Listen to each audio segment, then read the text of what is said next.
আসসালামু আলাইকুম। অস্ট্রেলিয়ার মাটিতে টপ এন্ড টি-20 ক্রিকেটে বাংলাদেশ এমার্জিং টিমের প্রতিনিধিত্ব করবেন সাব্বির রহমান। সাব্বিরকে নিয়ে কথা বলতে গেলে অনেকেই একটা বিষয় মনে করেন যে সোশ্যাল মিডিয়া ট্রেন্ডে গা ভাসিয়ে তাকে নিয়ে কথা বলা হচ্ছে কিনা, কিন্তু সত্যি কথা বলতে ইন রিসেন্ট টাইমসে সাব্বির যেসব জায়গায় খেলেছেন, আপনি যদি বাংলাদেশের অন্যান্য প্লেয়ারদের সঙ্গে কম্পেয়ার করতে চান তাহলে একটা বিষয় খেয়াল করে দেখবেন, ক্রিকেটীয় দৃষ্টিকোণ থেকে সাব্বির যখন ব্যাটিং করেন, যতটুকু ব্যাটিং করেন, যতক্ষণ ব্যাটিং করেন, তার ব্যাটিং শৈলীর জায়গাটা বেসিক এবং বডি ব্যালেন্স সব কিছু কোলাবো করলে সাব্বিরের ব্যাটিংটা দেখলে আপনার কাছে মনে হয় যে ওকে, কেউ একজন ব্যাটসম্যান আছেন যিনি আসলে ওই জায়গাটা ডমিনেট করতে এসেছেন। এখন কোনো দিন তিনি সফল হবেন, কোনো দিন সফল হবেন না। আপনি লাস্ট বিসিএল ওয়ানডে ফরম্যাটটাও যদি চিন্তা করেন, সেই জায়গাটাও খেয়াল করে দেখবেন যে ইনিশিয়াল স্টেজ থেকে রান সাব্বির পেয়েছেন, বিশেষ করে ওয়ানডে ফরম্যাটটাতে একটু পরের দিকে 6-7 নম্বরে ব্যাটিং করে। আপনি এই বছরটাতে ঢাকা প্রিমিয়ার ডিভিশন ক্রিকেট লিগেও multiple number of matches Sabbir কিন্তু লাস্টের দিকে ফিনিশিং দিয়েছেন। মোসাদ্দেক সৈকত অবশ্যই তার টিমে ছিলেন, তারপরও সাব্বিরের ইনিংসগুলো কিন্তু আলাদা করে ম্যাচ উইনিং প্রেক্ষাপটে ভূমিকা রেখেছে। বিপিএলের পার্সপেক্টিভে যদি চিন্তা করেন না, কয়েকটা ম্যাচ বাদে সাব্বির যতগুলো ম্যাচে আসলে সুযোগ পেয়েছেন, সত্যি কথা বলতে সাব্বির টি-20 ক্রিকেটে তাকে কিন্তু আমরা প্রমিনেন্ট হতে দেখেছি 3 বা 4-এ ব্যাটিং করে।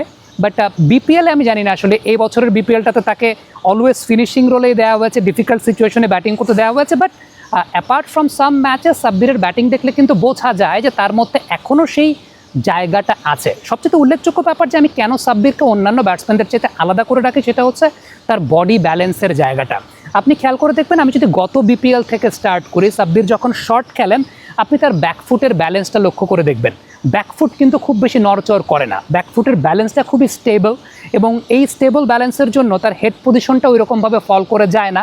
এবং যত শট তিনি খেলেন, ব্যাকফুটের বেস, ব্যালেন্স, এই সব কিছু অন্যান্য যে কোনো ব্যাটসম্যানের চাইতে আপনাকে আলাদা করে সাব্বিরের ব্যাটিংয়ের প্রতি মনোনিবেশ করতে আসলে বাধ্য করে।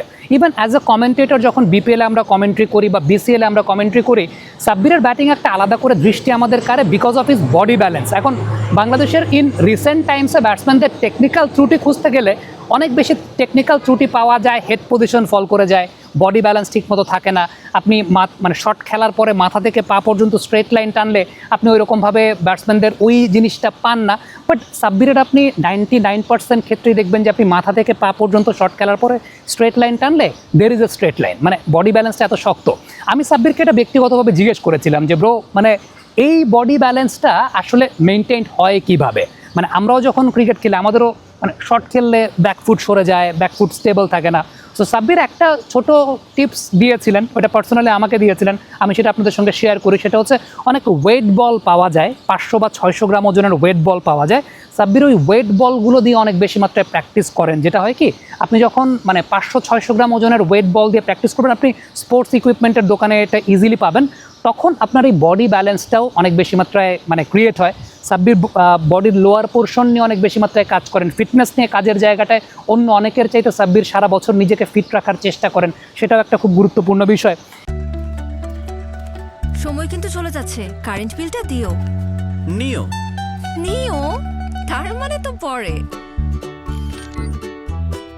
হাতে যখন নিও তখন বিল পে, ফান্ড ট্রান্সফার অথবা সেভিংস সবই হবে টেনশন ফ্রি। আপনি বলেন দিও, এমটিভি বলে নিও।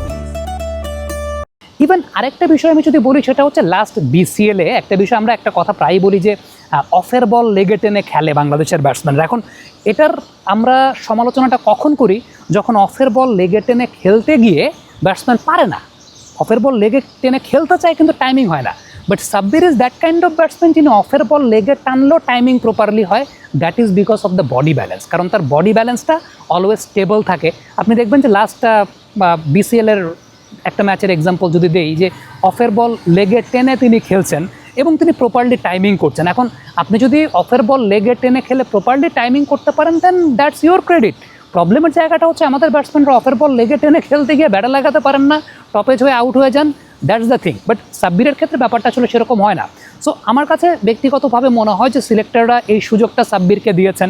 অলদো হি ইজ মানে আমরা একই বয়সী, 34-35, তারপরও সিলেক্টররা আসলে তার উপর ভরসা রাখছেন because of his fitness, because of his body balance, because of his batting স্টেবিলিটির জায়গাটা। এবং সবচেয়ে উল্লেখযোগ্য জায়গাটা হচ্ছে যে মানে আপনি একটা ব্যাপার আছে না, যে কোনো ব্যাটসম্যানকে যখন আপনি ব্যাটিং করতে দেখবেন, তিনি 5 রানও করুক 6 রানও করুক, মানে ব্যাটিংয়ের ধরন দেখলে আসলে বোঝা যায় যে কোন ব্যাটসম্যানটা কোন শেপে আছেন।